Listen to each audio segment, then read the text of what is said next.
In the fast-moving, competitive world of video games, nurturing and satisfying a loyal fanbase is integral to a series' continued success. If a game sells well and earns a positive reputation, publishers will know that they're onto a winner and greenlight a follow-up. As such, the sensible thing to do is to keep the things that made fans happy in the first place and expand and improve upon that solid foundation. If it ain't broke, don't fix it, as they say. In this list, however, we're going to talk about the times when game developers took something that wasn't broke and decided to fix it anyway. These games change genres entirely from their predecessors, and that's risky. Such a move can breathe new life into a series, but it can also be controversial and upset the existing fans. Whatever the outcome though, we are diving into just a few sequels and successors that spat in the faces of the rules established by those that came before them, the bloody delinquents. I'm the genre-spanning Ashton from TripleJump, and here are 10 times that video games changed genre for their sequel.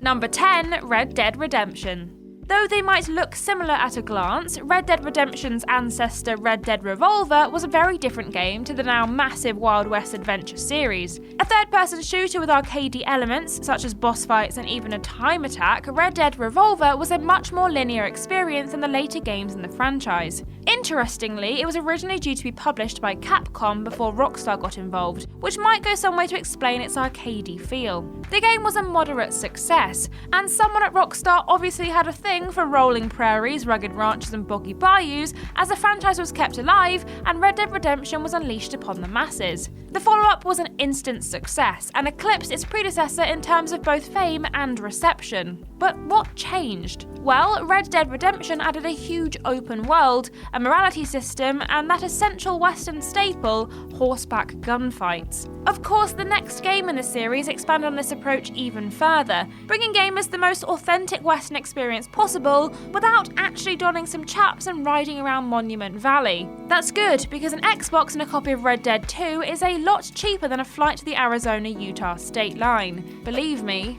I've checked. Number 9, Dynasty Warriors 2.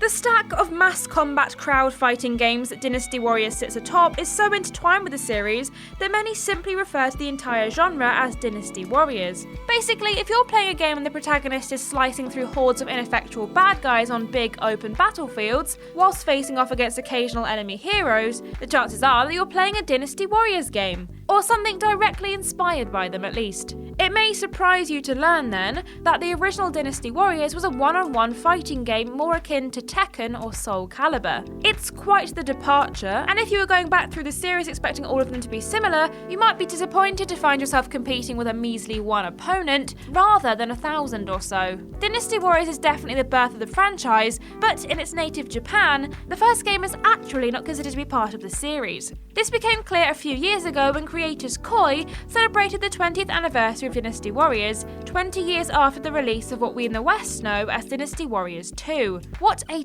devastating snub. It's okay, OG Dynasty Warriors. You're weird, but we still love you. Number 8, Panzer Dragoon Saga.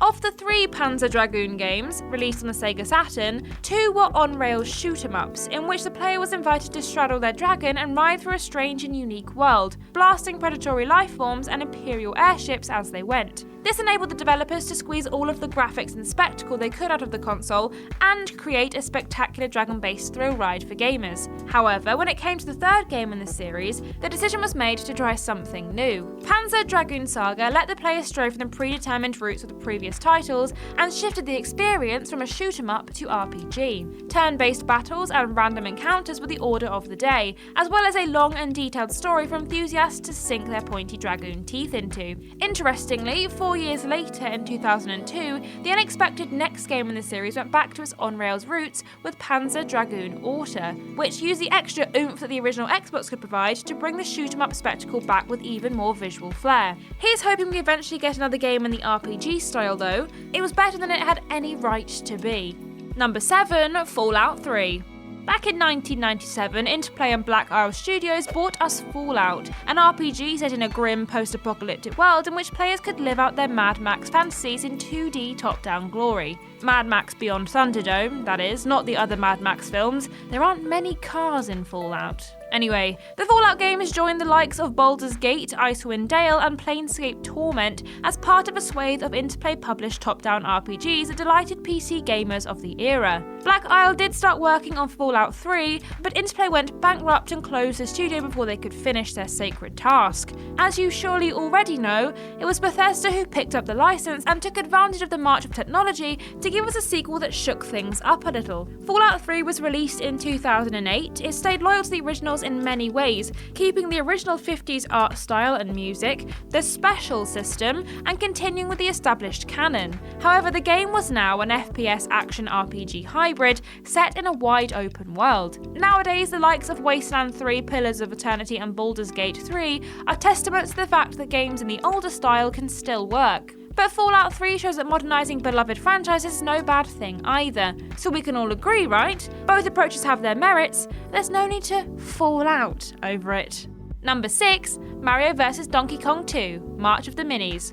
A spin-off series for both Mario and his furry frenemy Donkey Kong, the Mario vs Donkey Kong games provided puzzle-based alternatives to the platformers you might expect from the duo. The original Mario vs Donkey Kong for the Game Boy Advance saw Mario jumping his way through small, tight levels as he flipped switches and navigated stage hazards. For Mario vs Donkey Kong 2, March of the Minis, the series underwent a bit of a change. Direct control of Mario was taken away and the DS touchscreen was now the main control method. The sequel took a Lemmings-esque approach, with players guiding mini Mario toys to the exit. So less Lemmings-esque and more just Lemmings. But why mini Mario toys, you might ask? Well, Donkey Kong apparently went to a local toy store to buy one of the toys for himself, only to find that they were sold out. Instead of waiting patiently for a new shipment or paying some unscrupulous stranger on eBay, he decided to head straight to the factory and rob it. Listen, Mr. Kong, I don't like paying scalpers either, but I don't think that this qualifies as the moral high road. Number 5, Pac-Man 2, The New Adventures. Alright, you've got yourself one of the most successful arcade games of all time. The simple but challenging gameplay has fans addicted, your circular yellow mascot is one of the few legitimate icons of the industry, and it's time to make a sequel. What do? Forget everything that made the original game great and shoehorn the character into something closer to a traditional point-and-click adventure, apparently. Similarly to Mario vs Donkey Kong, the developers saw fit to strip away direct control of the main character from the players. Instead, they guide the eponymous pill muncher indirectly, using a cursor to interact with the world around Pac-Man. It was odd and unexpected, and left many players feeling as lost as the little fella looks. Still, the game reviewed decently at the time for its innovation and bright graphics, but many reviewers found themselves wishing it was just Pac-Man, you know?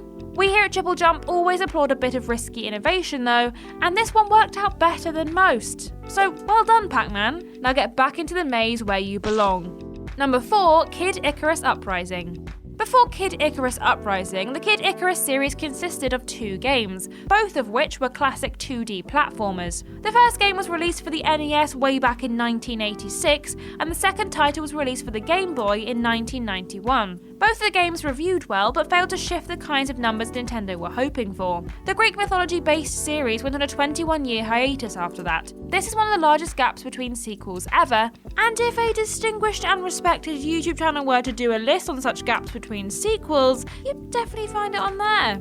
Anyway, eventually the third-person shoot-'em-up Kid Icarus Uprising was released for 3DS. This sudden and surprising sequel utilised the handheld's capability to bring Kid Icarus's world to life in interesting ways, and the 3D graphics and action-packed gameplay delighted dormant fans of protagonist Pit and his exploits. This third title impressed critics and was successful at retail, and young Pit was able to spread his angel wings once again. Can't wait for the sequel, personally. You are working on a sequel, aren't you, Nintendo? Number 3, Doom 3. The original Doom and its sequel were, as you probably know, archetypal first-person shooters. Introducing millions of gamers to things like 3D graphics, digital distribution and modding, Doom is one of the most influential franchises in gaming history. Players were invited to blast through hordes of demons in fully 3-dimensional environments. It was gaming at its most visceral and gory, and it was good. Doom 3 came out 10 years after the initial release of the second game in the series, and made a few changes to the tried and tested formula in an attempt to bring it a bit more up to date. Still played from a first-person perspective, it was now mixed with a heavy dose of survival horror. Things get a lot more tense and spooky here than Doom aficionados might be used to, and the protagonist is regularly plunged into darkness, unaware of what might be lurking nearby. Also, thanks to the addition of friendly NPCs and a handy PDA, Doom 3 was able to present the game's narrative in a more compelling way than previous games had managed. The whole thing still basically boiled down to demons are attacking, kill them, but it was still nice to have a bit more context to the bloodshed. Number 2, Star Fox Adventures.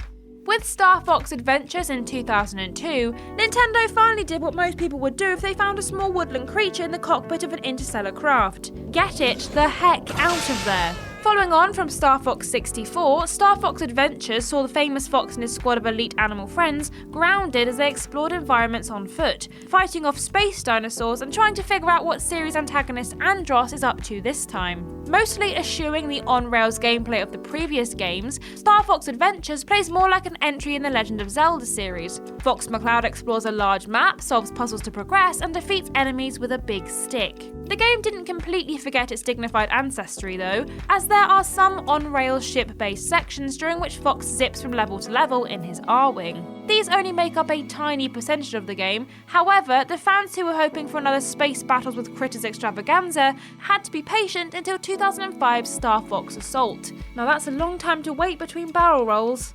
And number 1, Toe Jam and Earl in Panic on Funkotron.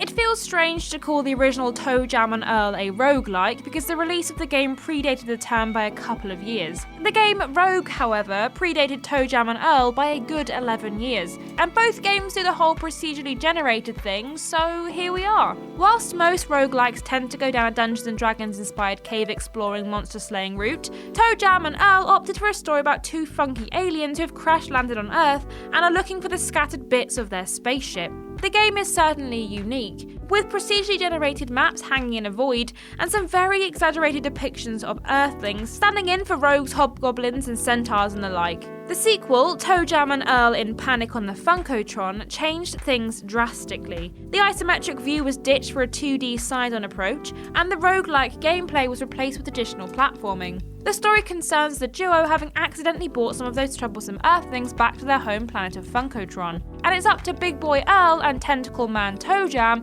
to catch the troublesome humans in special jars and send them back home. This method of mopping up stowaways isn't the only thing about Panic on Funkotron that's a bit jarring, as many gamers at the time were surprised and disappointed by the drastic change in genre. The first game didn't have ghost cows though, so Panic on Funkotron wins in that regard at least.